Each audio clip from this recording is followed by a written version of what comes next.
Hey everyone, I'm sorry for the abrupt ending to the last part of this week's comic book review. Technical difficulties, cameras and stuff. Things happen sometimes. I was in the middle of talking about this comic, so I'm just gonna start over again.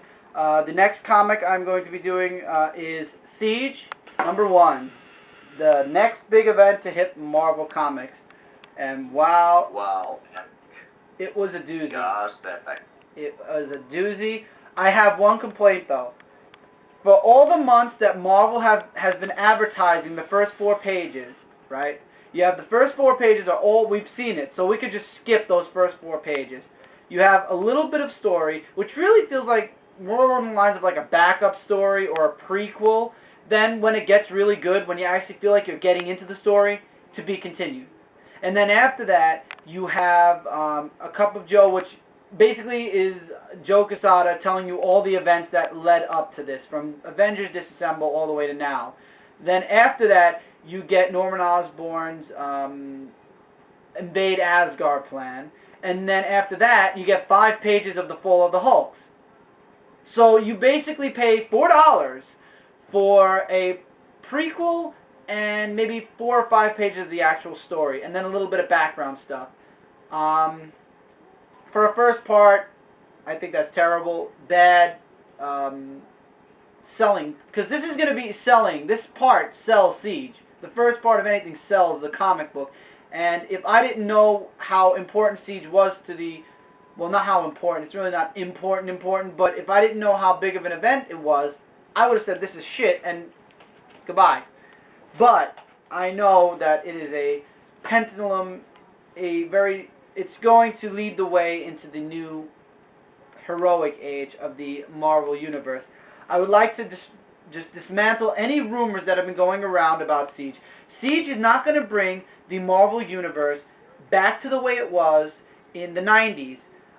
Pete from Pete's Basement, you should be watching them by the way, said it best. After Siege, Spider-Man is still going to be having the same problem coming back from that one more day bullshit.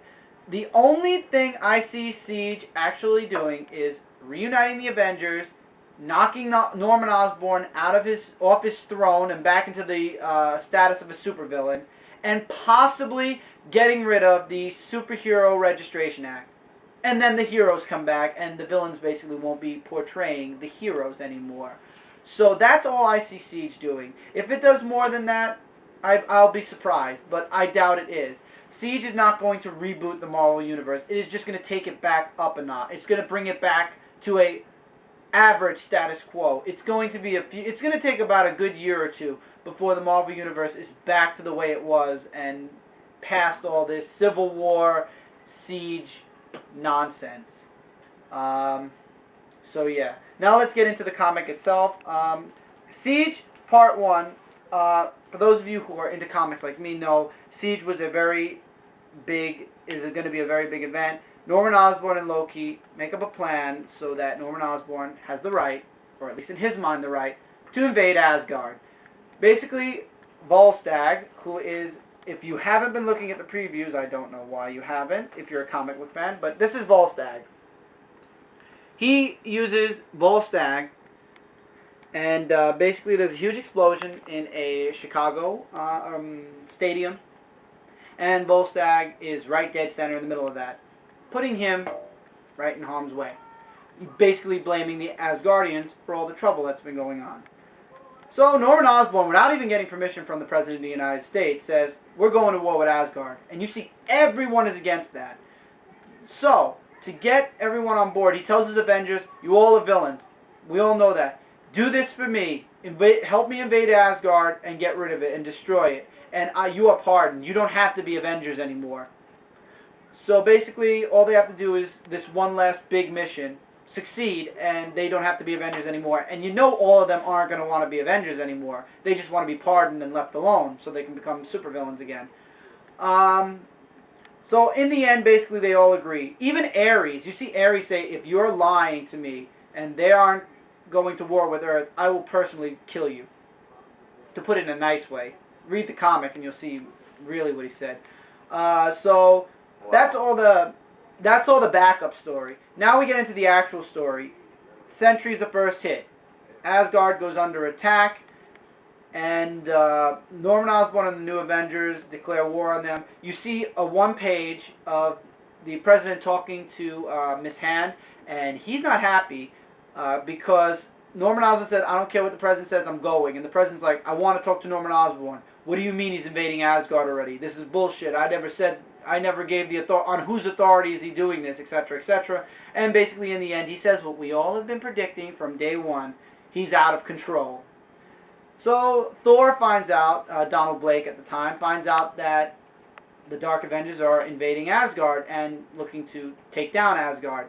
So, of course, alone, I don't know what gave him the idea to do this alone, but Thor goes alone against all of the Dark Avengers, and he doesn't quite make it. In the end of this issue, at least, this is where everything's getting good, and of course they have to put it to be continued up. Norman Osborn knocks out Thor, and in the last panel, I will show you guys the last panel because the last panel was epic. In the last panel, Captain America Steve Rogers is watching the news and just hears that Thor was taken out, and this is the last page of Siege Part 1. So you know. Yeah, look how he looks at you. So you know that this is going to be the next part is going to be wow. I would pick this up. I'm gonna get it. It's a very big event that's going on in the Marvel Universe. Also, there is a checklist going on. I'll show you guys the checklist later. Also, that came out this week, a brief, is Siege Embedded. It is one of the it's a 4-part side story to Siege. Basically, more along the lines of a background. You get to see a little bit more of Volstagg. It's more with it's like the Pulse back when Civil War was around. This is the Siege version of Pulse. You're with a news crew. You know, they get to talk to Volstagg and stuff, and Volstagg is part of this comic, and it happens basically between the event in the Chicago Stadium and the invasion of Asgard. It starts off right after the catastrophe in the stadium, and it ends with all the news crews heading to Asgard, and of course Volstagg is part of that news crew. Will Embedded be more than just a news crew's point of view with Volstagg in it? Quite possibly so. I don't know. We'll see. We'll just see how it goes. Very nice side story. It's actually worth the money if you're interested in little tiny side stories. It's only 4 parts. It's basically, these are like brother-sister titles. You know, the original is the big brother, and then the Embedded is like the side story sister. You don't have to get Embedded to know what's going on in Siege, but it's a nice little if you want a background, you can get Embedded. And before I go on to all the news, first of all my comics I get at midtowncomics.com. If you wish to zoom in on this part, these are all the comic books that are going to be involved in Siege. This is where Marvel is going to be trying to make its money. Now, I'm going to read a few of these off. This month alone, you have the Siege title, the Embedded title. You have the Dark Avengers, the New Avengers. You have another, a one-shot, Storming Asgard, Heroes and Villains. I don't know if Heroes and Villains means they're going to be 2 parts, or if it's just the whole title. It might be 2 parts. I don't know. I didn't really look into it. And Dark Wolverine. Those are understandable titles. But then, in the next month, you have the Thunderbolts. You have Thor's understandable too. But then, in March, you have an issue of New Mutants? Are you kidding? I mean, come on. What do New Mutants have to do with the Siege of Asgard? And it's only 1 issue.